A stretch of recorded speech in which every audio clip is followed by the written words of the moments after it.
बजार सुना और रूपा दर आकाश छुआ हेबारे लागिछि। भुवनेश्वर प्रमुख शोरूम गुड़िकरे आज 24 क्यारेट सुना दर 10 ग्राम पिछा 89,810 टंकारे पहुंची।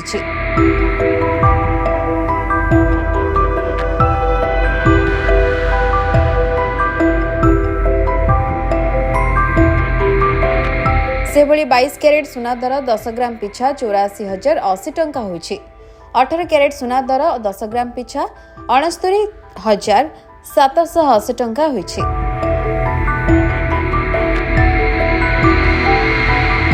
सेहीपरि 14 क्यारेट सुना दर 10 ग्राम पिछा 55,560 टंका होइछि। 20 क्यारेट सुना दर 10 ग्राम पिछा 76,670 टंका होइछि। 22 क्यारेट सुना दर 10 ग्राम पिछा 82,483 टंका होइथिला।